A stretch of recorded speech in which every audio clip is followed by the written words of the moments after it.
Hello and welcome back to a kickstart of season 3 of the Not for Nothing podcast. As you could tell, we were on hiatus for the better part of the last 4 months. So thank you for sticking by and waiting for new episodes. I'm actually not sure if it was 4 months. Maybe it was like 3. I think it was only 3, but we're definitely months. back. We are back better than ever. And we're going to continue our content as much as possible with Natasha in DC, me in New York, and we're making it work. We are making it work. We're so back. We are so back. Back and bad. Yeah. Back and bad. It's been a couple months. Yeah. You know, we basically missed all of Brat's summer. We're at the tail end of Brat's summer now. We missed it both on the podcast and in real life. In real life. I don't think we weren't giving Brat. I did not partake in Brat summer. Yeah. I'm not really much of a pop girl anyway. Like, you had to like tell me about like that was hilarious. I missed it all. Like texts in our group chat and she's like, what is all this Brat summer stuff? I have no idea. Yeah. And like, actually it started because she was like, so are we all feeling Brat? And like, I was like, I felt like I was reading something in another language. I was like, what are you fucking talking about? And then I gave her the whole lowdown on Charlie XCX and Sophie and that whole backstory. I'm aware of Sophie. I'm definitely... Like, that's why you're cool. Yes. But that's what's funny about this Brat summer is all these people, like, discovering Charlie XCX. Yes. And I'm like, yeah, where were you in 2016 when this was all that was playing on the radio? What I'm going to butcher this name. Yes. It's ridiculous. Who sings the Pink Pony Club? Oh, Chapel Roan. Is it Chapel? Yeah. Never knew if it was Chappelle. Okay, my sister says Chappelle Rowan. Oh. Which I had to correct her because I was like, Sarah, you cannot go into the new school year saying this wrong. Yeah, correct. But it's Chapel Roan. Chapel Roan. Okay. To not be confused with Dave Chappelle. Correct. And she made that. Cannot be any further from the spectrum. Exactly. So pronounced very differently. Okay. Chapel Roan. Yeah, that was the beginning of summer. Okay, yeah. Like that, I never understood that. Yeah, that was truly, like, it went so fast. Yeah. Like, she did a set at Gov Ball, which that already gives you an idea of the demographic we're talking about. Yes. We're way too old for Gov Ball. Yes, ageist venue, as we've discussed in the past. Could not catch me on Randall's Island these days. Right. But, yeah, she did that set. People freaked out. She went super viral. But she's been at this for a minute because I remember her content, like, deep pandemic. Okay. Just some girl, like, singing in her room. I've never seen her before. Like, when she started to trend, I was like, who is this? And I was also wondering, like, I was just going to ask you if she was a Nepo baby because you were like, she had a set at Gov Ball. And I'm like, how did she get the set at Gov Ball? Because she's been, like, releasing music for 10 years. Okay. Like, right. but it was, like... Good for her. Pandemic, and then also LA. I feel like that's where she had like she was in LA, had a big audience in LA. Great. Also, it resonates more with like an LA crowd type of music. Yes.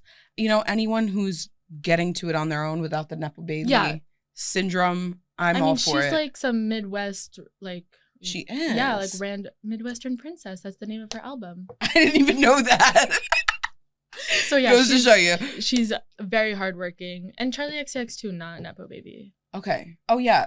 I think she's a cutie. She's been at this also, like, she has been literally. And like, that whole collective of music is awesome. But Brat summer, I wish I could partake. I'm too old. I think you're never too old to be a brat, if we're being completely real. You're right. Like, I definitely give Brat in my everyday life. Like, I'm a very dominant person, but I'm also very, like, with my dominance, I use it to be, like, a passenger princess. You know what I mean? I'm like... That is very Brat. Passenger princess I'm very is Brat. But I have been demoted, by the way, from passenger princess. Oh, you're now passenger? Oh, no. I'm in the back seat with the baby.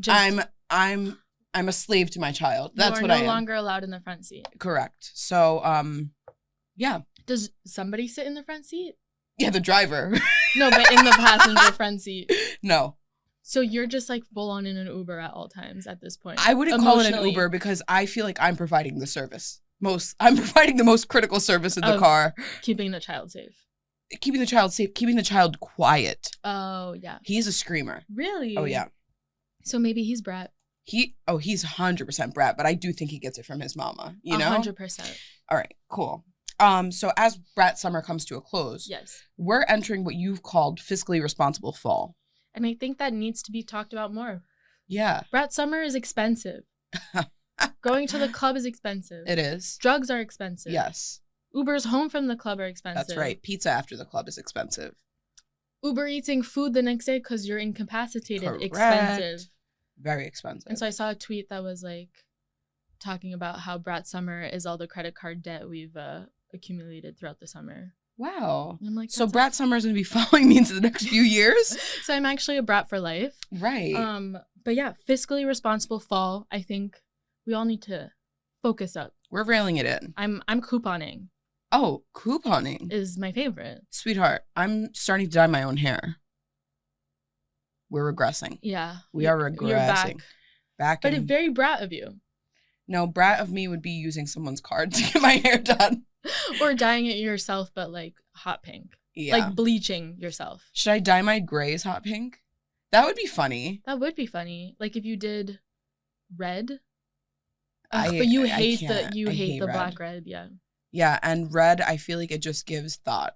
What if you Like- did blue, like you were saying, the black and blue, the blue? I'm willing to go blue-black. I will do it. Maybe your grays would be blue. Once I have more than 4 hairs on my head, I don't know if you guys know this, but like freshly 4 months postpartum, your hair, it's not there anymore. I'm sorry. Like there's more hair on the floor than there is on your head. And like I'm looking at my son's hands and he just has fistfuls of my hair that's out of my head.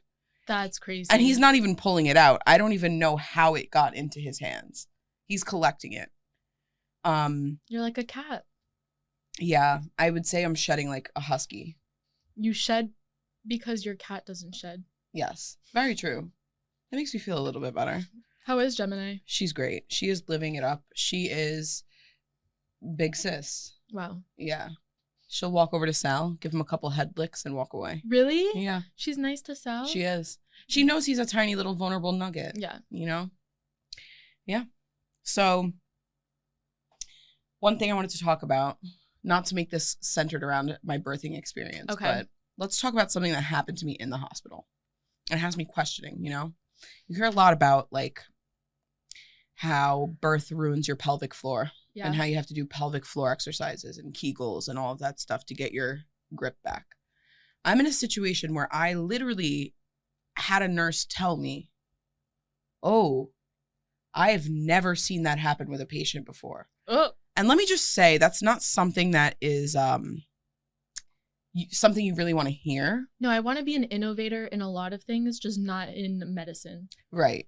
And not As a in the sense of patient. discovering something. I don't want to have something be discovered by me. Yeah. Because of my body. And I do feel like I was a change maker in this situation, if you will.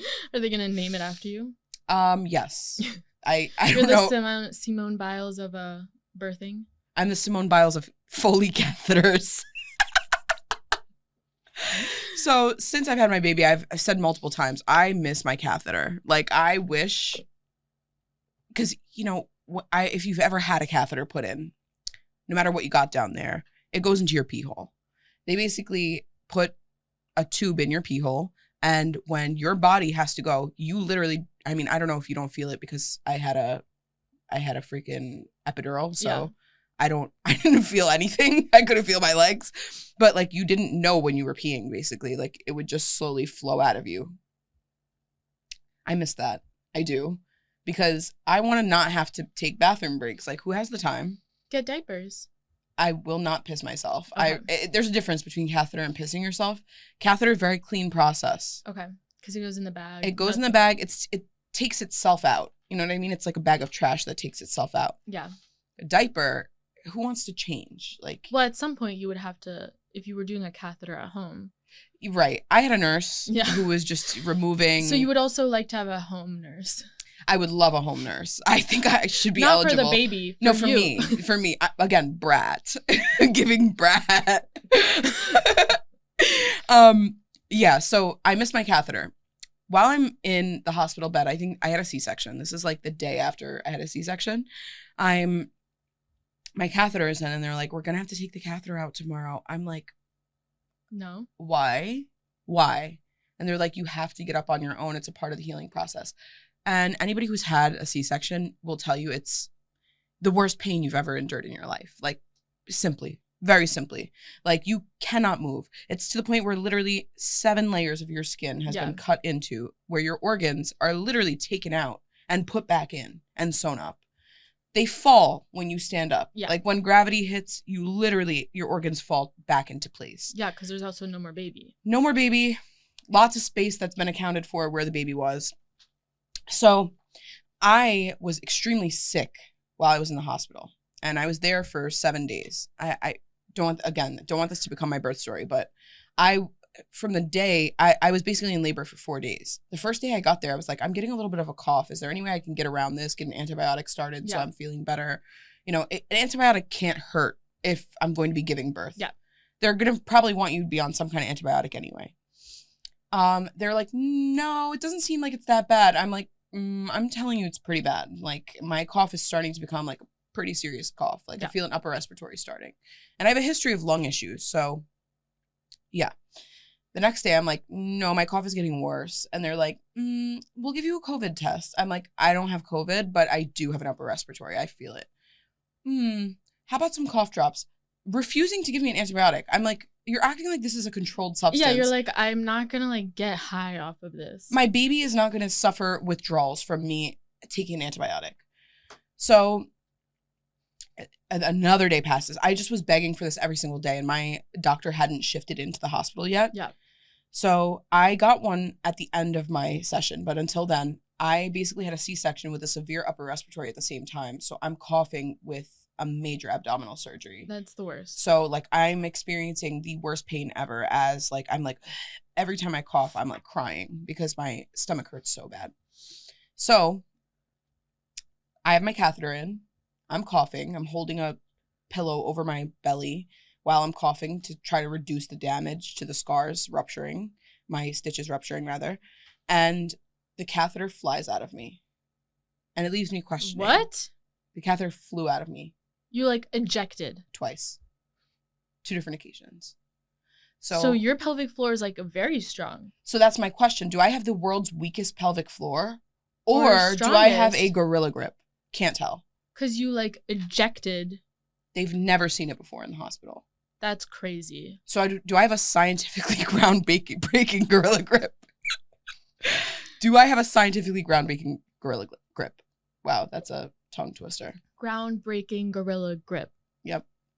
I mean, maybe. How does one measure the strength of a pelvic floor? I'd love to know. I'm opening the floor up to doulas, midwives. Let me know. Pilates girlies. Yeah. Let us know. Also, like, should I be teaching a class? Should I be holding a class for doulas and midwives? Yeah. And Pilates girlies? Like, do you want to learn to eject your catheter? Right. Call Sarah. That's a talent. Like, I feel like that would be something on a stage in Thailand, to be honest. I've heard of a lot of things being ejected, not a catheter.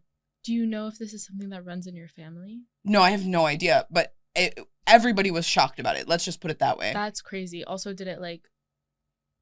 It didn't hit anyone when it ejected. Were there like sprinkles? No. Okay. I didn't even know what happened. That's crazy. But I will say that my cough was that intense that it helped me eject. You didn't use... I always see this on TikTok, which is crazy that I'm getting fed this kind of content, but of like... What is it called? The wick thing? It's like, oh my God! I just saw that for the first time. I see it all the time. I'm like, first of all, I do not have children. I'm not pregnant. That's not for children. But it can help like women who have just given birth. Really? Like instead of a catheter, it's like a more external type of catheter. It's like a catheter that looks like a dildo, essentially. Yeah. It's like a big one. It's kind of a mix between a catheter and a tampon. Yes. Because it's like absorbent versus like being in a tube in a bag. Oh, I didn't know the pee went in that. Yeah, it goes into that thing. Really interesting. I forget what it's called. Purewick, maybe? It's exactly. Yeah. I think it is called Purewick. I don't know why I get all their content. Crazy. My feed is all over the place. That's crazy. Maybe I just saw that video the other day because of you. I don't know if like it's just I did not serving it to me. Oh yeah. Because like we interact with each other, but I was just like, what the hell is on my timeline right now? Crazy. You took the train here? Always. Were you sweating? Always. Are you sweating is like such a redundant question because it's like chances are yes, I'm also sweating. In the winter, I also sweat because you're not going to take your coat off in the train. And so you're just like sweating in your outdoor winter clothes. We say this every time. I hate the MTA. Yeah. I hate it. How dare you charge me $7 for an express bus? Yeah, is that how much it was to get here? $7 each way? Yep. That's crazy. It's a bus. It's a bus. It's a bus. And you don't get like any benefits. Yeah, because there's coach bus chairs on it. All right, so you just upped my chance of getting bed bugs. Thanks. Exactly. $7 a ride. And like, there's no bathroom. No. Like, why is it $7? I don't want there to be a bathroom either, though. No, me neither. I would put that out there. Because I don't trust the cleanliness. Yes, I don't trust humanity. Yes. But there is definitely a crisis of the MTA that is exponentially worse this summer, that people like eventually it's going to become bad, but there's so many subway cars that don't have AC and the platforms don't have like fans or anything, which like, yeah, okay, it's an old system, but like, sorry to break it to you, global warming's real and it's only getting hotter. And I feel like this summer was like borderline dangerous. Oh, no, definitely dangerous. There were multiple heat waves that were like not normal. And so I've been following all these like random TikTokers that go in different subway stations with like a heat gun. Yeah. And they reported like upwards of 103 degrees on the platform. That's crazy. And like people that are older, people that have, underlying conditions, it's crazy. And me as a SSRI girly, I already sweat so much. So I'm like leaking on these platforms. No. I'm so dehydrated. But it's not about me. It's just like a serious public health issue. But it is about you and it's about all of us. It's it's not okay. Like, yeah, I can't do it. I'm sorry, I can't do it. It's dangerous and it is. Something needs to happen and I feel like it's not being talked about enough and I'm worried. Yeah. Like people died this summer from heat. Like that's crazy. I have a question. This is about the MTA again, but it's kind of like I'm confused. Why is the ferry free? Because you're going from Staten Island into the city or to the city from Staten Island for free. However, if you're in a car going over the Verrazano and you're not a Staten Island resident, you have to pay close to $20. I'm looking it up because there's actually like a historical thing about it. Really? It wasn't always free. Really? And it's like a recent thing that they made it free. Very bizarre to me. And I think it's because okay, so they like looked at how much money they were really making through the ferry. And so in 1997, they made it free because there are so few like actual MTA transit options for people on Staten Island that they wanted to make this one free so that they can go into the city or to Brooklyn. Yeah, so I mean, we're just accommodating people in Staten Island again. I guess. But like, where's the accommodations in other boroughs? You know what I'm saying? It doesn't exist. It doesn't exist and it's not accessible. And secondly, the trains in Staten Island are free. The subway too? Yes. Why? I'm not complaining. Don't get me wrong. Yeah. I just think it needs to be free elsewhere as well. It's clearly because I feel like there's a smaller population on Staten Island. Not for long. I feel like it's starting to get inundated. So many people are moving to Staten Island. But I don't know. It's very weird.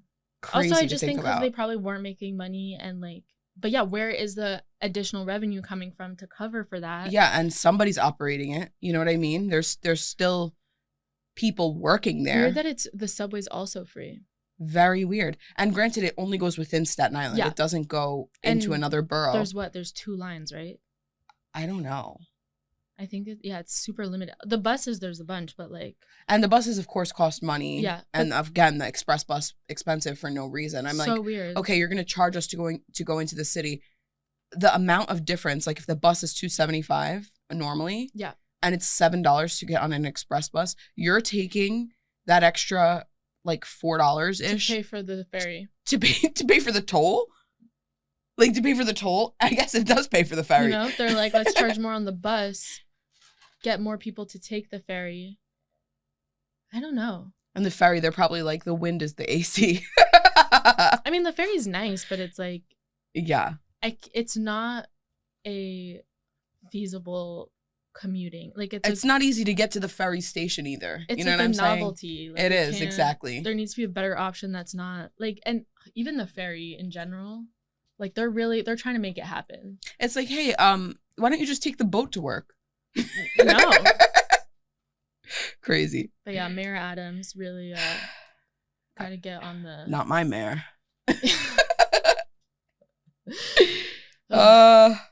Tell me that quick story about the girls era being over. Oh my God. Okay. So, you know how we were all talking about girls era and everybody was like supporting women. Recently, I went to an event and This was in New York or DC? It was in New York. Okay. And we were with our group of friends, people you know. I'm not going to name names to not put them on the spot, but a tall fella that we're friends with. Okay. And we were at this event and some girl is like, comes up to the two of us and starts like asking details about the event. Okay. And our friend walks away because he like is on his phone, like trying to leave, whatever. And so I start answering the girl and I'm like, oh, so it's XYZ, like it's a rolling competition. You can join here. Like this is the guy who's running the event. And then she like stops me in my tracks and she's like, I'm sorry to do this, but like I don't give a shit about this event. I just wanted his number. Oh. And now you like kind of got in the middle of this. And I'm like, what do you want me to say here? First of all, you could have befriended me. He is my friend. I would have introduced you. Yeah. You're like, hello, I could wingman. But no, you chose to like actively get mad at me. Also the nerve, like, what if you were dating? Literally. It was so weird. And it was like her way of being so direct where she was like, you understand what I'm saying, right? Like, I'm like trying, I forgot how she phrased it, but she was like, you know, I'm just like a girl, like trying to put myself out there, blah, blah, blah. Like, I'm actually kind of speechless. I was speechless. And I didn't tell anybody about this, like on the spot, because I was like kind of stunned. And oh my God.